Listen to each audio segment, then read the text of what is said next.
नरक जाते कौन है? पहले ही बता दिया भगवान ने। नरक कौन जाते हैं? कौन जाते हैं प्रभु? दुष्ट पुरुषों का संग करते हैं। अब यहां दुष्ट पुरुष कहा गया है, स्त्री नहीं कहा गया।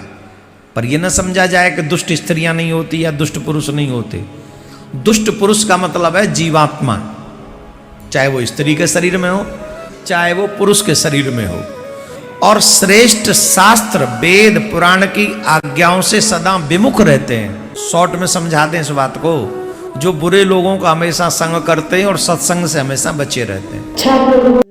बुराई का रास्ता दिखाने वाले कौन है? कुसंग, दुष्ट प्रवृत्ति के लोग, जिसे आजकल कहते हैं अरे हम मॉडर्न लोग हैं, हुक्का पिएंगे, चलो हुक्का पीते हैं। हुक्का रेस्टोरेंटों में हुक्का मिलता है। पहले तो पुरुष पीते थे हुक्का पंचायत में बैठ के, अब तो माताएं भी सुट्टा मारती हैं। हाँ कसम से, हाँ माताएं भी सुट्टा मारती हैं। और सुट्टा क्या, हुक्का का सुट्टा नहीं, वो भी एक हीरोइन पकड़ी गई थी ना, अब हम नाम नूम तो नहीं जानते उसका, वो पकड़ी गई। काहे को? वो मंगाती थी उसमें सुल्ली भरने के लिए, सुट्टा मारने के लिए भरती थी उसमें, क्या बोलते उसको, गांजा।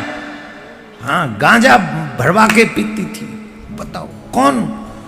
कहने को हीरोइन है और सुट्टा भर रही है गांजे का। क्यों कह रहे हैं हम ये बात? अब जब कुसंग बुरे लोगों का संग करोगे, उसके संग तुम रहोगे जाओगे, उसी का हम एक का नाम नहीं ले रहे, कोई भी ऐसा बुरा हो सकता है। मैं ही ये बुरा आचरण करता हूँ, मैं ड्रिंक करता हूँ, मैं स्मोक करता हूँ, मैं जुआ खेलता हूँ, अगर तुम मेरा संग करोगे, चाहे मेरे संग से तुम कुछ बुरे न बन पाओ, पर मेरे संग से ही लोग तुम्हें बुरा कहना शुरू कर देंगे।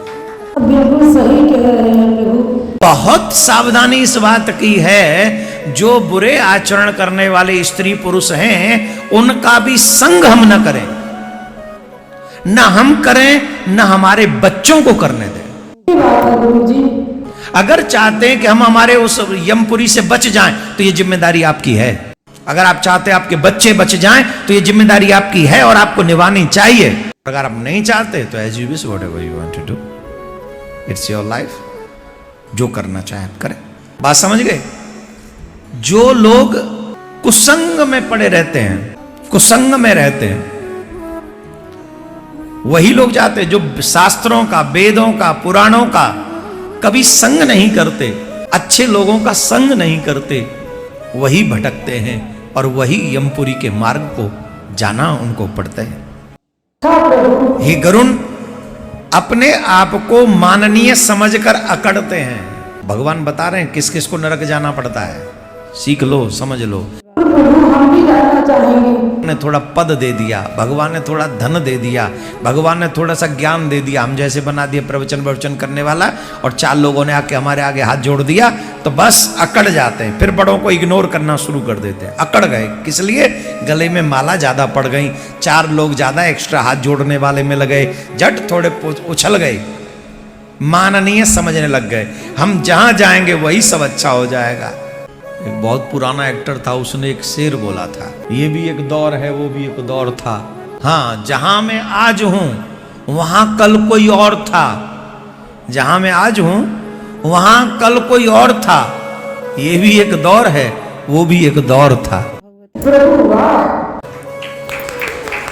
ये भी एक दौर है वो भी एक दौर था। तो कभी भी अच्छी जगह पर पहुंचने के बाद अपनी अच्छाइयों का त्याग नहीं करना चाहिए। बिल्कुल सही गुरुजी। कभी भी नहीं। अगर ईश्वर ने तुम्हें कुछ बना दिया है तो अपने आप को बड़ा नहीं बड़ा समझना अहंकार है। बड़ों का अपमान करना बड़े होकर यह अहंकार है, अभिमान है। और एक और बात बता दें, तब बहुत लोग तुम्हारे पास आ जाते हैं जब तुम्हारा नाम थोड़ा सा चमकता है या प्रकाश होता है या पद बड़ा मिल जाता है या धन तुम्हारे पास ज्यादा आ जाता है। उस समय काफी लोग चिपकते हैं तुमसे, कैसे? जैसे गुड़ की भेली पर तमाम मक्खियां आके भिन भिनान लग जाती हैं।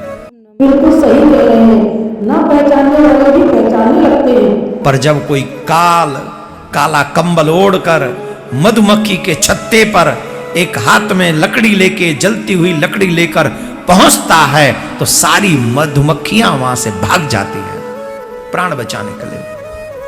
वैसे जब बुरा वक्त आता है तो सब भाग जाते हैं आपके पास से, बिल्कुल सही कह रहे हैं। इसलिए भगवान जब आपको कोई बड़ी जगह दे दे, कुछ अच्छी जगह दे दे, तो कभी भी अभिमान युक्त नहीं होना चाहिए। भगवान कह रहे हैं जो अपने आप को माननीय समझकर अकड़ते हैं, धन मान मद में चूर होकर अभिमान करते हैं, काम क्रोध लोभ आदि के कारण आसुरी प्रवृत्ति में पड़ते हैं। और ये बात नोट कर लो हमारी, जितने भी लोग धनवान होते हैं 100 धनवानों में से कम 97% धनवान जो व्यक्ति धनवान हो गए होंगे वो ये अवगुण आ ही जाएंगे, वो क्रोधी हो जाएंगे। सही बात है प्रभु। 97%, 3% भगवान की कृपा हो जाए तो बच जाए। आप बिल्कुल सही कह रहे हैं। 97% जितने भी बड़े घर बिल्डिंग हैं सब में जाके देख लो, यही सारे दुष्कर्म मिलेंगे आपको। कौन से दुष्कर्म? गिना रहा हूं अभी, 97% ये अवगुण होंगे वहां। कौन कौन से? वो क्रोधी होंगे, वो और उनके बच्चे। अधिक धन होने पर और लोभी होंगे, लोभी भी कम नहीं होंगे, लोभी भी अधिक होंगे। आसुरी प्रवृत्ति के होंगे, उनका खाना पीना सब बिगड़ गया होगा, वो कहीं भी खा लेंगे, वो कुछ भी खा लेंगे। हाँ या ना? हाँ प्रभु हाँ। जवाब देते जाओ। वो कुछ भी खा लेंगे। और तो और देवीय संपत्ति से भी हड़पने से चूकेंगे नहीं। भगवान के पैसे को भी हड़पने में उन्हें कोई हिचक नहीं होगी। संपत्ति को, हमारे वृंदावन में तो तमाम आश्रम बाबाजियों के हड़पे जा रहे हैं। सही बात है। तमाम, एक दो की बात। और वृंदावन की छोड़ो, हरिद्वार चले जाओ, काशी चले जाओ, अयोध्या चले जाओ, हर जगह चले जाओ। जो बाबा जी ने आश्रम बनाया और देखा बूढ़ा हो गया मरेगा, तो अपने ही लोगों को चेला बना के भेज देते हैं वहां। इसलिए कहते हैं बाबा वो आश्रम मत बनाओ, हम जैसों को दे जाओ, कम से कम बच्चे तो हैं हमारे। नहीं दे राधे राधे बोलना पड़ेगा। खैर हमें नहीं चाहिए, हमें तो आप अपना आशीर्वाद दे दो। पर ये बाबाओं के लिए मुसीबत है, आश्रम बनाना भी बहुत तगड़ी मुसीबत है। पर ये देवीय संपत्ति है। चेला भी बन जाओ महात्माओं के, और जिन महात्मा के कोई न हो उसकी भी संपत्ति पर अपना अधिकार नहीं जमाओ, नहीं तो नरकगामी होगे। देवीय संपत्ति को हड़पते हैं। पराई स्त्री एवं पराये धन का हरण करने के लिए विक्षिप्त होकर अनेक प्रकार की विचारधारा पालते हैं। जितने धनवान होंगे मोस्टली उनमें से कितने % लोग ऐसे जिनका तलाक हो जाता है? तलाक क्यों प्रभु?